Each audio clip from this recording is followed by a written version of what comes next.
Why do they never go in for me? Hey music lovers! Yes, I am back finally. I didn't mean to take the summer off, or most of the summer, but it's just happened that way. Don't know what happened. I guess I just needed to take a bit of a break, I think. It just... don't know why. I was kind of got out of buying records for a little bit. I haven't really bought much recently, although summer and exteriors tends to be pretty bad for buying records anyway, because the students aren't here and I don't think the shops put hardly anything out.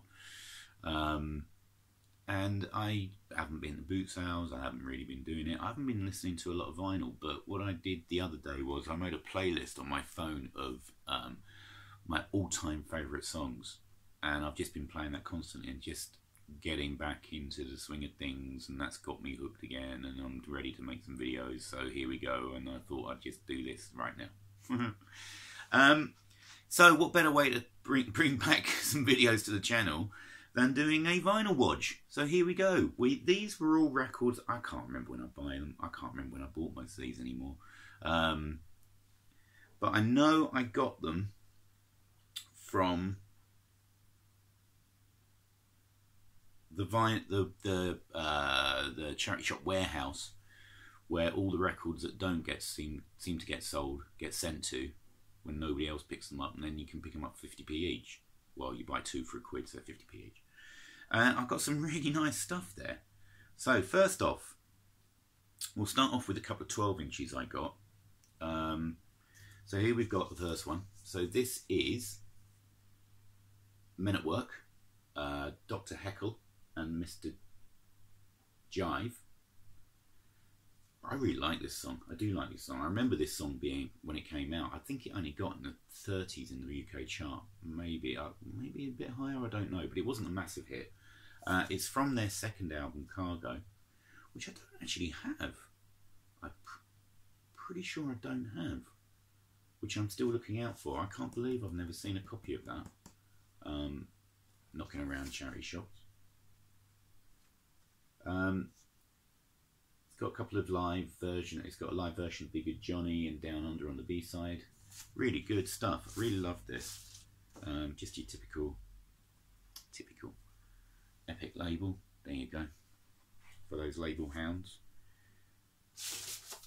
That was a nice pickup. I've got to put these down. So there we go. The other 12-inch I picked up was a Billy Idol 12-inch, To Be a Lover. I think I've already got this on 7-inch, but it's quite nice to have the extended mix of To Be a Lover. Another album from another album I have yet to pick up, which is Whiplash Smile. I used to have a tape copy of that. Well, an illegal tape copy. And I love that album, but I've never picked it up on any format, I don't think. I've even got it on CD. What's on the B-side? Or Summer Single, which is also from Whiplash Smile.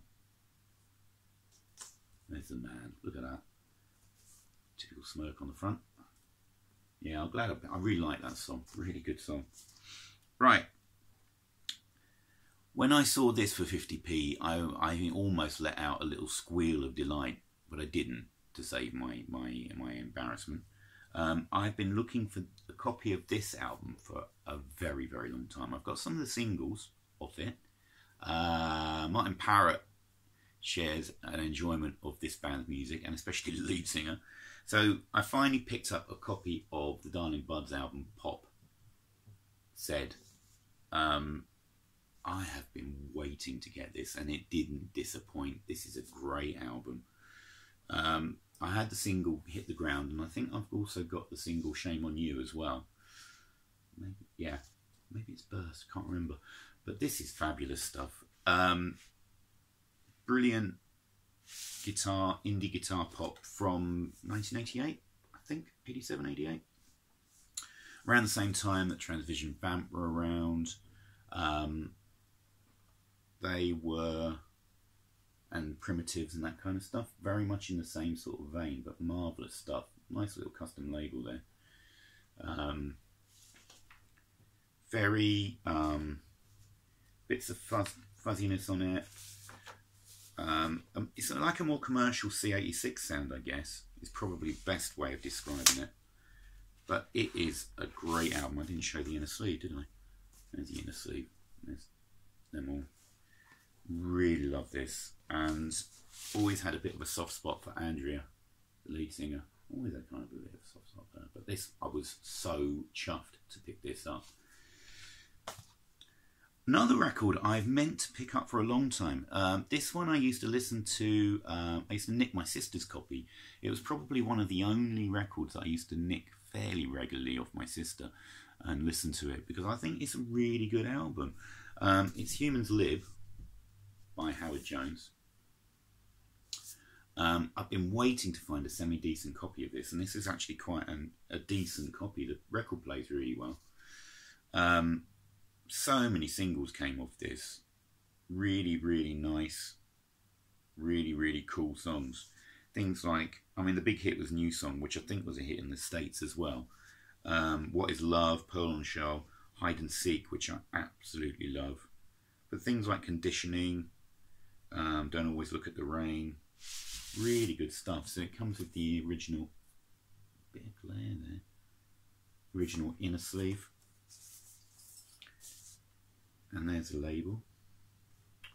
Why is it? I always get the... No, I'll use that side. There we go. So there's side 2. The label. Really, really chuffed to pick this up for so cheap. Because it's one of those records where I think a lot of teens and preteens picked this up like this. Like my sister. And she was about 13 when it came out. Out that. And... didn't look after it, so a lot of the copies were absolutely trashed, but this is a fairly decent copy. Cover's a bit dirty, but 50p, what am I gonna, I'm not complaining. Also picked this up. This was an interesting listen, actually. This is a really interesting listen. It's The Shadows, Jigsaw. This was released, I think, in 1967. Yeah, 1967. Actually about the same time that Pepper was released. Now, it's not on Columbia. One of those few records where the two labels actually nearly line up. Most of the time they're all over the place. With the original sleeve with adverts. I think this is... I'm pretty sure this is an original pressing. Oh,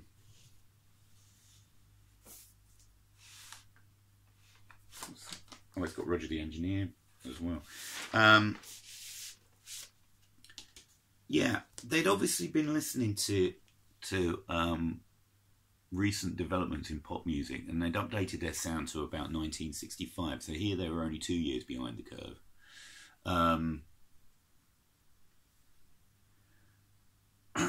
Obviously, I think the thing about the Shadows is that Hank Marvin never updated his guitar sound. He always had this really clean tone, and I reckon at this point it must have sounded so dated. I mean, I quite like listening to this now.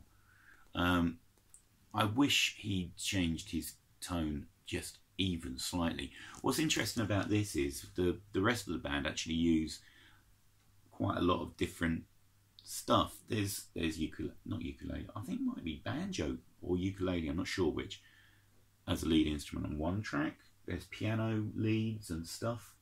They even employ fuzz bass on some tracks. There's a, what was it? Which one was it? It's is it Kathy's Clown? I can't remember, but one of the tracks, definitely somebody must have left a fuzz box in the studio, because they've all of a sudden they've got some fuzz bass going on, which is a really nice change to the sound. Jigsaw's a good opener. They do a cover of Friday on My Mind, which is not a patch on the Easy Beats, or on Bowie actually. They attempt some daft novelty instrumentals at the end of the record. They do Semi-Detached Suburban Mr. James, which is actually not bad. So it's an enjoyable listen. I have to be in the right mood to play this, but yeah, it's not bad. Right, I've been meaning to. Now this is the next one is a band that I've done a complete volte-face about. When I first heard them, sort of, it must have been early 90s. I thought they were kind of po-faced and kind of just really dull, to be honest. There I was, early 90s. I mean, grunge was happening, and they just seemed completely out of time, and just kind of like the Shadows would have been in '67, I guess. But that band's Deacon Blue. Now I've done a complete volte-face. I find them a really good kind of poppy rock, rocky pop probably is better, indie type, verging on indie, verging on rock, but very poppy. But they're good songs. So this is When the World Knows Your Name. I think it's probably second, maybe third album, not sure. But it's got, I had one single before this, which is Queen of the New Year, which is actually the opening track on this album. And that song changed my idea about them. And there's some really good songs. Wages Day is a good song. Real Gone Kid, which I remember really disliking. Fergus Sings the Blues. I really enjoyed this. But that's a bloody awful cover. I mean, it probably doesn't look so bad on a little screen but it's just out of focus, black and white. It is an atrocious cover. I just think that's appalling. What a waste of a gatefold. Look, that is a dreary cover. I mean, I know it's almost a black and white cover, but my goodness me, better picture on the inside. But still not exactly screaming incitement. They could have done a better job with the cover. Original inner sleeve.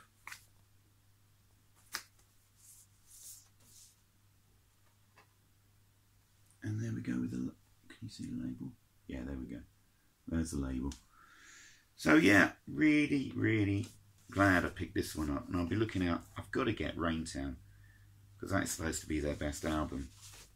But again, every copy I come across is trashed. Here we've got... I picked this up as well. I was a bit disappointed by this. I picked this up for 50p. This is Bette Midler, Thighs and Whispers.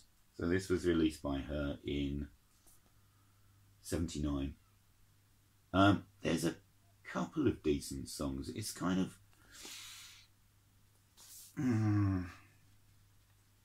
she kind of straddles like the stage songs, and then you've got absolutely Camp AF disco. Now the camp disco works a treat, and this is the reason why I'm going to keep this. It's like My Night in Black Leather, like Night with KN. What a track! It's amazing. Atlantic label there, classic label. So yeah, some of it, Big Noise from Winnetka works. Millworker's alright. My Night in Black Leather is hilarious. It's just so over the top. It's brilliant.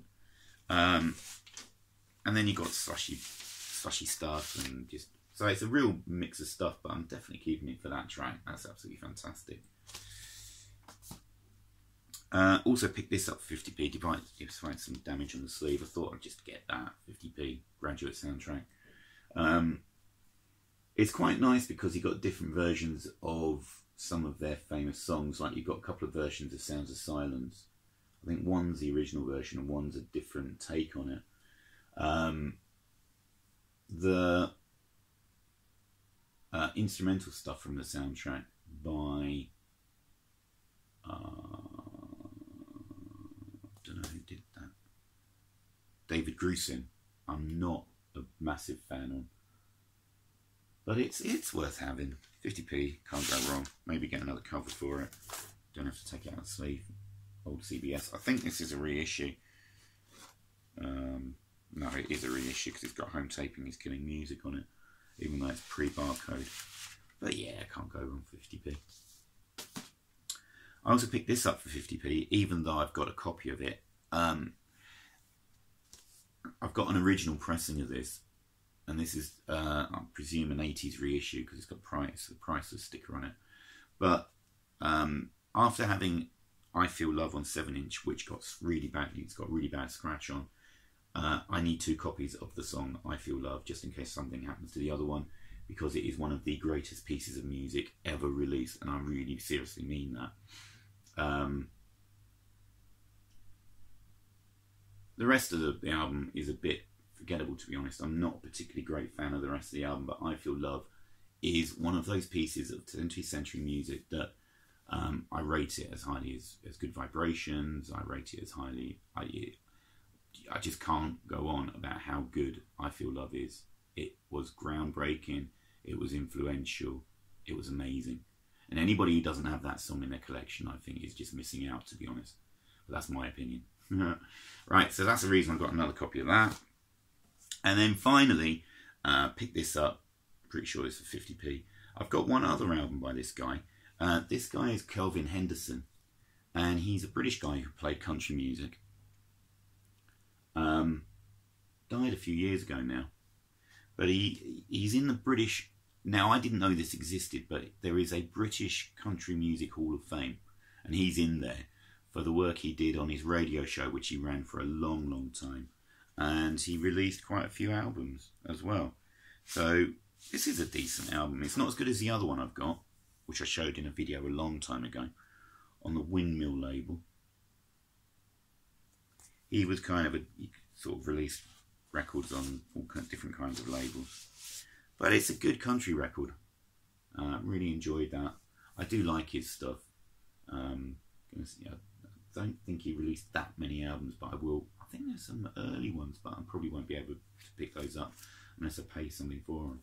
But it was nice to pick up this as well. So there we go. Back again with a bunch of records. What a surprise.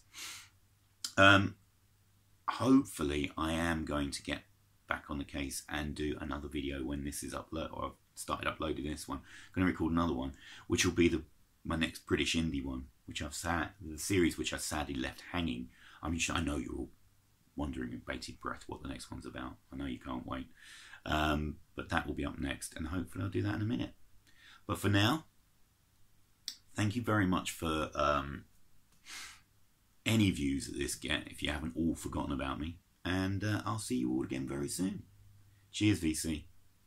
And everybody else who watches, whether you're a member or not. Bye!